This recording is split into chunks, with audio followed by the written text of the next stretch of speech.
Hollywood bodyguards are the strong and silent centerpiece of the celebrity entourage. Everyday people hiring security guards is part of a growing trend. I'm absolutely emotionally prepared to kill somebody if I have to.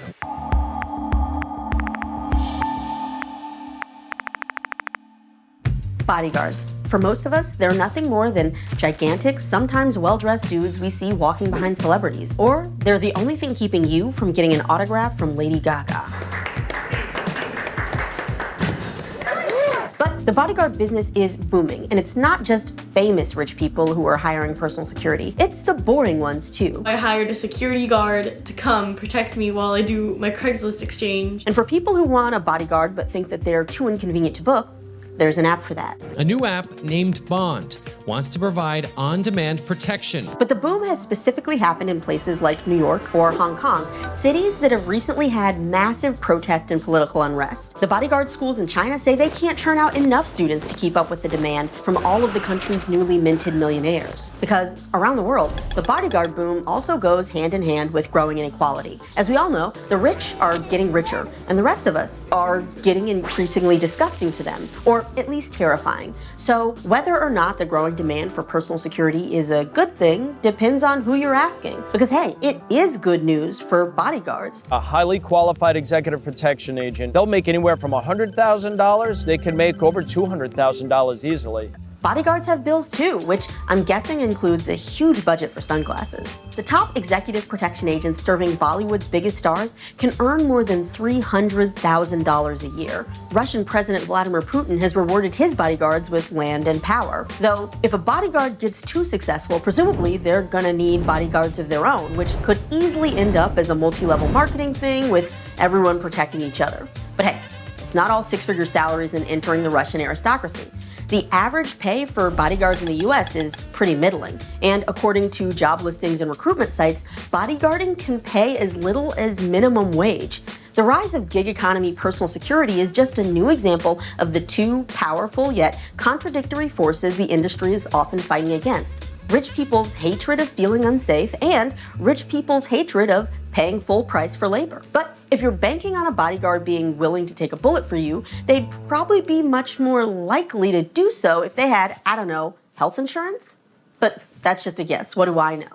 A-list celebrities and billionaires who need round-the-clock protection can spend millions every year on security. Facebook spent over $20 million to protect CEO Mark Zuckerberg in 2019. Apparently, it's just pennies on the dollar compared to the profits from destabilizing democracy. Those with simpler needs and fewer appearances in front of a Senate Judiciary Committee can still hire a guard from the established firms for much, much less. And if you go that route, either because you're scared for your safety, understandable, or because you want people to think you're important, also understandable, think of a bodyguard as a sort of employee Swiss Army knife, customizable with a variety of skills, and if you treat them wrong, they might cut you. Some personal security guards double as chauffeurs. Others are trained in cybersecurity to protect you from digital threats. And then there's the Greece-based company Nanny Guards, which, as the name suggests, exclusively protects Fran Drescher. Or something like that, I can't remember exactly. We train the nannies in security so they can act also as the children's bodyguards. If you're looking to bust the stereotype that bodyguards are just Buick-sized men, there are options for that too. 其实现在女保镖是非常抢手的，因为像这个行业女生都比较少。 They think that I'm the secretary or I'm the wife. So that gives me seconds of advantage if there is an attack. Nobody's expecting the counterattack to come from me. If a bodyguard takes things too far, in many places, they can face civil or criminal liability. And depending on the situation, the guard's boss, be it a security company or just a client, can also face legal consequences for a bodyguard's actions. But when the person you work for is rich enough to hire personal security in the first place, hey, the cost of a protracted legal battle are often nothing to them. In the US, bodyguards are allowed to protect themselves and their clients. Like the old saying goes, the only way to stop a bad guy with a gun is a much larger man that you pay a competitive wage with a gun. Bodyguards can, say, remove you from a client's private property or use a reasonable amount of force to deal with any threats in public, which should mean they're less like hired goons and more like, say, a bouncer. But hey, there are exceptions. In 2017, the Turkish president was visiting Washington, D.C. when his bodyguards attacked a crowd peacefully protesting him and saying things he didn't like. 11 protesters were injured, 9 of whom were hospitalized. The U.S. House of Representatives unanimously condemned the attacks, sort of a way of saying, listen, buddy, we do a perfectly good job of brutalizing our own peaceful protesters. Thank you very much. Hands-on bodyguards have gotten Justin Bieber, Chris Brown, and Christina Aguilera sued. And personal security working for celebs like Justin Timberlake and 2 Chainz have been arrested for tussling with photographers. Bodyguards working for Drake have allegedly participated in a string of violent incidents, some ending in serious injuries and lawsuits. He's also been accused of having his guards slap people around to get them to leave public bathrooms so he can use them privately, because apparently he needs one stall for him and another stall for all his feelings. So if more people are getting bodyguards, should you try to cash in by becoming one? It can't be that hard, right? I mean, yes, you'll need courage, nerves of steel, and if you plan on protecting North Korea's supreme leader Kim Jong-un, you will need to run as fast as a car. Here they are jogging in formation alongside his limo. Many security firms require that employees have some kind of law enforcement or military background, though there are plenty of bodyguards who don't.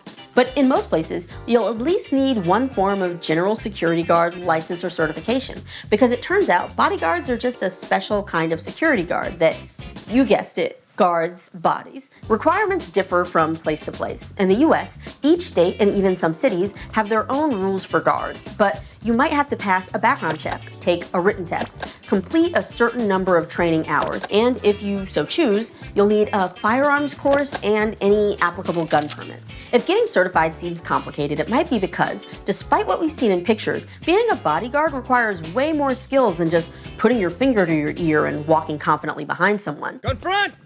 They learn to deal with stalkers, crowd control, and how to make a quick escape. Let's go, move! Get in the car, go!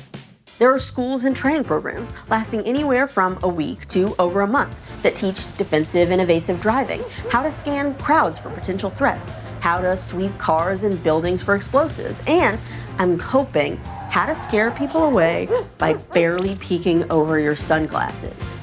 Private military contractors often offer their own programs, specifically training to protect business people or dignitaries traveling in hostile places.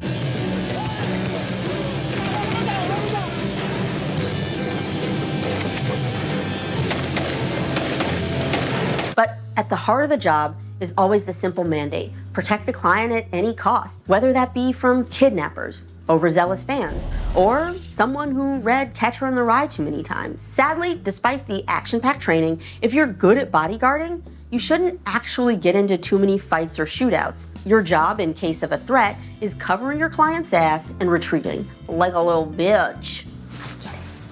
A lot of it is about ensuring that you don't have to actually physically get involved with a threat. We know far more than the principal knows about every place they're going, how we're going to enter, who will be there, the points of contact. Even if things do arise, changes last minute, you'll be able to adapt. Most of day-to-day bodyguarding isn't just being bored, it's being bored while standing. But hey, some people's thing is aggressively protecting rich people. I mean, all of Elon Musk's online fanboys do it for free. But being a bodyguard does sometimes require you to put your life on the line. 50 comes walking in, and he's like, yo, man, you okay? And I was like, yeah, I'm all right. We just got to get you out of here. And then he's like, I heard what you did, man. When you heal up, you come back. I was like, all right, boss, you got it. You know what? Getting shot is what it takes for them to know your name. Some bodyguards have taken a different route to standing out altogether, being hot as hell. All anyone can focus on is the fact that Cardi has a hot bodyguard. Those Israeli bodyguards, they're all gorgeous. I'm about to coin a phrase here, people.